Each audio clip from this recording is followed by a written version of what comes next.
पहली update IOCL और Panasonic के एक जॉइंट वेंचर से है, जहां दोस्तों इंडियन ऑयल कॉर्पोरेशन ने पैनासोनिक ग्रुप की एक कंपनी पैनासोनिक एनर्जी के साथ मिलकर एक जॉइंट वेंचर फॉर्म किया है। यहाँ पर दोस्तों इस जॉइंट वेंचर का एम cylindrical lithium ion cell manufacture करना है कंट्री के अंदर, और जॉइंट वेंचर का फॉर्मेशन बढ़ती लिथियम आयन बैटरीज की डिमांड को पूरा करने में मदद करेगा। 2 व्हीलर्स और 3 व्हीलर्स में इसकी डिमांड सबसे ज्यादा है। इसके अलावा यहाँ पर दोस्तों स्टोरेज सिस्टम को भी डेवलप किया जाएगा। इन दोनों ने एग्रीमेंट जनवरी 21, 2024 में साइन किया था। इसके अलावा दोस्तों ये joint venture feasibility study conduct करेगा regarding the utilization of batteries technology to facilitate transmission of clean energy in India. दोस्तों ये जो कोलैबोरेशन है ये समर तक फाइनलाइज हो जाएगा। नेक्स्ट अपडेट एक इनोवेशन से संबंधित है, जहाँ दोस्तों एक अच्छी खबर आ रही है, जहाँ दोस्तों भारत ने एक यूनिक सब्सटेंस को क्रिएट किया है जो कि रिप्लेस करेगा सैंड निर्माण के लिए। यहाँ पर इंडियन इंस्टीट्यूट ऑफ साइंस के रिसर्चर्स ने इस मटेरियल को खोजा है जो कि सैंड को रिप्लेस करेगा आने वाले समय में। दोस्तों जिस प्रकार से यहाँ पर हमारी जो कंस्ट्रक्शन इंडस्ट्री धीरे धीरे बढ़ रही है आगे और निर्माण के लिए नेचुरल सैंड का सबसे ज्यादा यूज होता है, तो ये जो नेचुरल रिसोर्स है ये धीरे धीरे कम हो रहा है, तो इसके खत्म होने के खतरे को देखते हुए इस प्रकार के इनोवेशन किए जा रहे हैं। अब हम दोस्तों नेचुरल सैंड की जगह अल्टरनेटिव मटेरियल को यूज कर पाएंगे। हालांकि दोस्तों अभी तो ये इनिशियल फेज में है। दोस्तों इसको कार्बन डाइऑक्साइड वेस्ट से बनाया गया है जो कि डिफरेंट इंडस्ट्रीज से निकलता है, तो एक तरीके से ये बहुत ही अच्छा है और ये पार्शियल रिप्लेसमेंट का काम कर सकता है, कई जगह इसका प्रयोग हो सकता है। इसके अलावा ये एनवायरमेंटल इम्पैक्ट को भी रिड्यूस करेगा क्योंकि इससे कार्बन एमिशन में कमी आएगी। नेक्स्ट अपडेट उत्तराखंड से है, जहां सेंट्रल गवर्नमेंट द्वारा करीब 559 करोड़ रुपीस रिलीज किए गए हैं फॉर 33 इंफ्रास्ट्रक्चर प्रोजेक्ट। दोस्तों ये जो फंड्स दिए गए हैं ये एक स्कीम के तहत दिए गए हैं जिसके तहत स्पेशल असिस्टेंस प्रोवाइड किया जाता है कैपिटल इन्वेस्टमेंट के रूप में। 2023-24 के कोटे के अनुसार ये फंड यहाँ पर एलोकेट किया गया है, जिसमें दोस्तों 26 करोड़ रुपये में निर्माण होगा एक टनल का और पार्किंग फैसिलिटी का। इसके तहत दोस्तों केम्प्टी फोल्ड यहाँ पर 10.8 करोड़ की कॉस्ट से। इसके अलावा inter state bus terminal at Harbhartpur यहाँ पर जो कि आउटस्कर्ट्स में है देहरादून के, वहीं 17 करोड़ रुपीस से इन्हेंसमेंट की जाएगी मॉल रोड का जो कि मसूरी के अंदर है। वहीं 20 करोड़ रुपीस के फंड का यूज करके पुलिस फोर्स को स्ट्रेंथन किया जाएगा।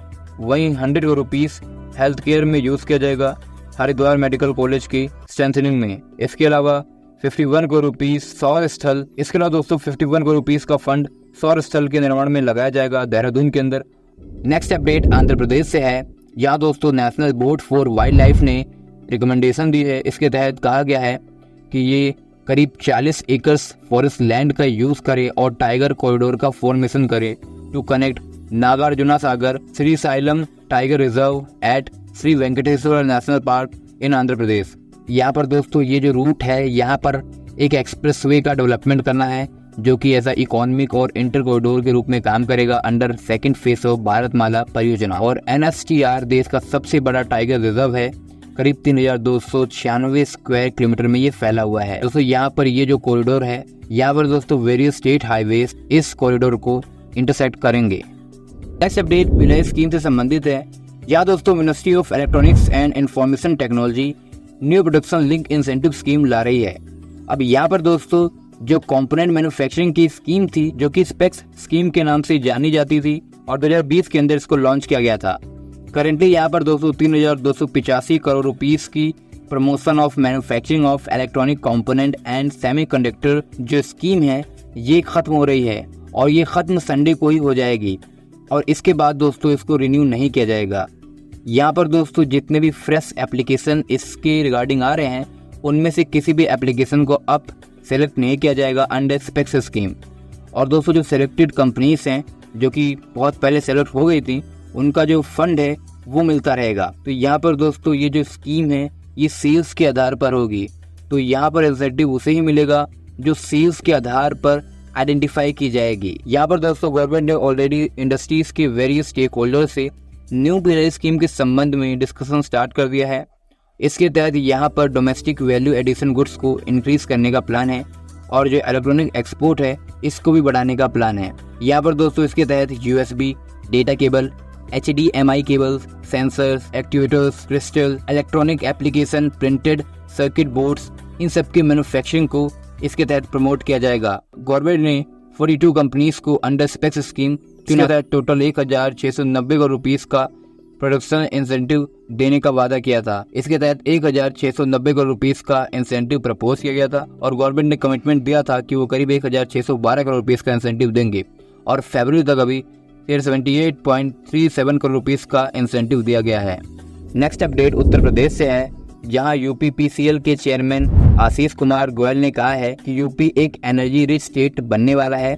करीब यहां पर 10,800 मेगावाट की थर्मल कैपेसिटी की रिक्वायरमेंट है। यहाँ पर दोस्तों करीब 6,600 मेगावाट के थर्मल प्रोजेक्ट्स जल्दी सेटअप होने वाले हैं, जिनका ब्लूप्रिंट रेडी है। दोस्तों करंटली उत्तर प्रदेश के अंदर 10,342 मेगावाट की रिन्यूएबल एनर्जी कैपेसिटी है और यहाँ पर दोस्तों इस कैपेसिटी को इंक्रीज करना बहुत जरूरी है। करीब 14,000 मेगावाट की renewable energy capacity Uttar Pradesh increase करना चाहती है, जिसमें सोलर, विंड और हाइड्रो प्रोजेक्ट शामिल हैं। तो करीब 2026-27 तक उत्तर प्रदेश के अंदर जो रिन्यूएबल एनर्जी की कैपेसिटी है ये 24,000 मेगावाट तक करना चाहती है। इसमें सोलर कैपेसिटी 5,000 मेगावाट और 4,500 मेगावाट विंड और हाइड्रोजन पावर की कैपेसिटी का शेयर होगा। ज्यादातर प्रोजेक्ट्स पीपीए एग्रीमेंट के तहत डेवलप किए जाएंगे। नेक्स्ट अपडेट दिल्ली से है, जहां दोस्तों दिल्ली के लिए अच्छी खबर नहीं है। दिल्ली के अंदर बहुत सारे प्रोजेक्ट सेटअप करने का प्लान था और उन सभी प्रोजेक्ट को सेटअप करने में डिले आ रहा है। जहां दोस्तों पीडब्ल्यूडी ने कई सारे प्रोजेक्ट्स जिनको प्रस्तावित किया गया था, जिनके तहत करीब 77 ट्रैफिक इंटरवेंशंस, इंटेंस एरिया और यहाँ पर 29 कॉरिडोर को डेवलप करने का प्लान था और इनको भी 2 भागों में डिवाइड किया गया था। कुछ लॉन्ग टर्म प्रोजेक्ट थे और कुछ शॉर्ट टर्म प्रोजेक्ट थे। तो शॉर्ट टर्म जो प्रोजेक्ट्स थे वो छोटे प्रोजेक्ट्स थे और जो लॉन्ग टर्म प्रोजेक्ट्स थे वो बड़े प्रोजेक्ट्स थे। तो यहाँ पर दोस्तों इलेक्ट्रिक पोल्स, इनकी शिफ्टिंग का काम भी शामिल था। फुटपाथ, सड़कों से एनक्रोचमेंट भी हटाना था। तो कई सारे क्षेत्रों में शिफ्टिंग और एनक्रोचमेंट को हटाया भी गया है। लेकिन जो बड़े प्रोजेक्ट्स थे जैसे कि फ्लाईओवर का डेवलपमेंट करना आनंद विहार से अप्सरा बॉर्डर तक, इसके अलावा पंजाबी बाग में कॉरिडोर का रीडेवलपमेंट, इसके अलावा पीरागढ़ी जंक्शन के अंदर रिवैम्प का काम, तो ये सब इनकम्प्लीट रहा है और इसके इनकम्प्लीट होने के कई कारण हैं। वेरियस प्रोजेक्ट्स के लिए अभी इसको डिपार्टमेंट से अप्रूवल नहीं मिले हैं। नेक्स्ट अपडेट उत्तर प्रदेश से है, जहाँ दोस्तों Adani total energy biogas limited, जो कि वोली ओन्ड सब्सिडी है अडानी टोटल गैस लिमिटेड की, इसने संडे को बरसाना बायोगैस प्लांट इसका फेज 1 ऑपरेशनल कर दिया है। दोस्तों यहाँ पर ये जो प्लांट है ये मथुरा के अंदर लोकेटेड है। बरसाना बायोगैस प्रोजेक्ट 3 फेजेस में डेवलप किया जाएगा। ये इसका पहला फेज है और यहाँ पर दोस्तों 600 टन पर डे की कैपेसिटी इसकी हो जाएगी। एक बार इसकी जो जनरेशन कैपेसिटी है ये तीनों फेज में ऑपरेशनल हो जाएगी। यहाँ पर दोस्तों 42 TDD कंप्रेस्ड बायोगैस यहाँ पर प्रतिदिन प्रोड्यूस होगा। 217 TDD ऑर्गेनिक फर्टिलाइजर्स भी बनाया जाएगा आफ्टर फुल्ली कमिश्निंग। तो यहाँ पर दोस्तों इन तीनों फेस को बनाने में करीब 200 करोड़ रुपीस का इन्वेस्टमेंट अडानी बायोगैस लिमिटेड करेगी। नेक्स्ट अपडेट एक डिस्कशन से संबंधित है कि केरला ने अप्रोच किया है कि जो भी टॉप कंपनीज है बेंगलुरु की, वो अपने स्टेट में एक्सपांशन करें और केरला में शिफ्टिंग कर लें, क्योंकि बेंगलुरु के अंदर वाटर क्राइसिस आने वाले हैं और चल रहे हैं। तो इस पर दोस्तों बहुत सारे लोगों ने प्रतिक्रिया दिखाई है। तो उस पर लोगों ने कहा है कि कम्युनिस्ट गवर्नमेंट जो वर्किंग एनवायरनमेंट है वो बहुत बुरा है और केरला के अंदर एक कम्युनिस्ट आइडियोलॉजी का बहुत ही एक्सट्रीम वर्जन देखने को मिलता है, जिसमें कहा जाता है नोकोकोली के नाम से जाना जाता है। इसका मतलब ये होता है कि वेजेस फॉर जस्ट लुकिंग। इसमें होता क्या है कि जो भी वर्कर्स होते हैं ये बिना काम करें केवल देखने के पैसे लेते हैं। और ये फेमस तब हुआ था कि जब इसरो की एक ट्रक वहां से गुजर रही थी, उसके साथ भी इन्होंने नोकोकोली कर दिया था। केरला के अंदर जो एक्सट्रीम रूप है कम्युनिज्म का वो है और वो अप्रोच कर रहे हैं इन्वेस्टमेंट के लिए। अब इस पर दोस्तों आपकी क्या प्रतिक्रिया है, जरूर इस पर कमेंट करें।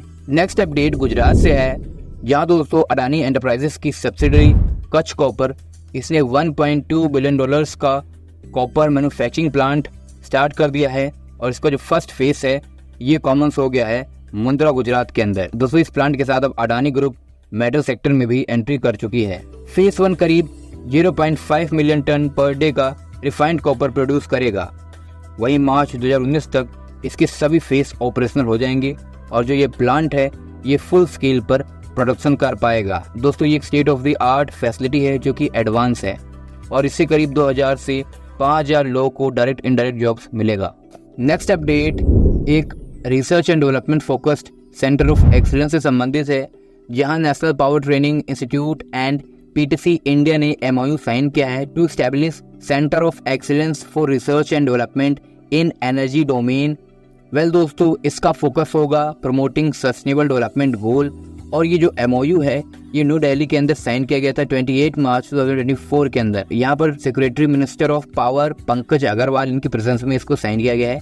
अंडर दिस MOU NTPI और PTC मिलकर इंडिया के अंदर कोलैबोरेट करने वाले हैं और एक रिसर्च डेवलपमेंट और नॉलेज शेयरिंग करेंगे through upcoming centre of excellence. Next update एक MOU से है, जहां दोस्तों India power transmission major satellite power, इसमें सिंगापुर बेस्ड GIC जो कि एक इन्वेस्टमेंट फर्म है, इसके साथ ज्वाइंट वेंचर किया है।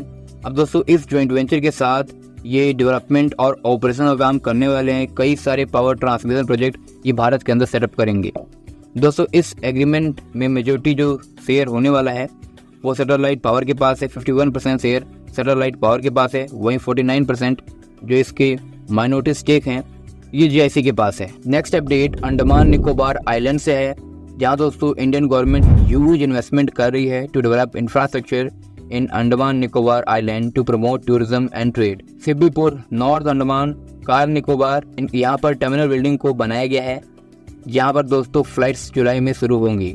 इसके अलावा दोस्तों पोर्ट ब्लेयर के अंदर सिब्बीपुर और पोर्ट ब्लेयर में कार निकोबार तक 19 सीटर की फिक्स्ड विंग एयरक्राफ्ट ऑपरेट होंगी, जिससे दोस्तों जो आइलैंड के बीच में कनेक्टिविटी है वो बेहतर हो जाएगी। इस उड़ान के लिए ऑलरेडी प्राइवेट कंपनीज को चूज कर लिया गया है, ये जल्द ही अपनी फ्लाइट्स लाइसेंस मिलने के बाद शुरू करेंगी। Next update again PLI scheme से संबंधित है, जहां दोस्तों प्रोडक्शन लिंक इंसेंटिव स्कीम जो कि 14 सेक्टर्स के लिए अप्रूव की गई थी दिसंबर 2024 में, करीब यहाँ पर दोस्तों 1.06 ट्रिलियन रुपीस का इन्वेस्टमेंट अट्रैक्ट किया है। और यहाँ पर दोस्तों एक ह्यूज अमाउंट है, गवर्नमेंट द्वारा 2021 में PLI स्कीम को अनाउंस किया गया था। और यहाँ पर telecommunication, white goods, textile, medical device, automobile, specialize steel, food products, IFSC solar photovoltaic module, advance chemistry cell batteries, device and pharma sectors, इन सब के लिए इसको अप्रूवल दिया गया था। तो फिर यहाँ पर ये जो स्कीम है ये इन्वेस्टमेंट अट्रैक्ट कर रही है और जो भी की सेक्टर हैं इसके तहत चुने गए हैं, इससे जो हमारी कटिंग एज टेक्नोलॉजी है दोस्तों, ये जो स्कीम है इसको इसीलिए लॉन्च किया गया था कि देश के अंदर मैन्युफैक्चरिंग बने और जो इंडिजिनियस मेड कंपोनेंट है इनकी मैन्युफैक्चरिंग बढ़े, ताकि हमारे यहाँ पर जो कंपनीज हैं ये अपनी कंपोनेंट की रिक्वायरमेंट को पूरा कर पाएँ और उन मैन्युफैक्चरिंग को स्टार्ट कर पाएँ जो इंडिया के अंदर नहीं होती थी। और एक बहुत ही अच्छी बात है देश के लिए जो इस क्षेत्र में प्रगति कर रहा है।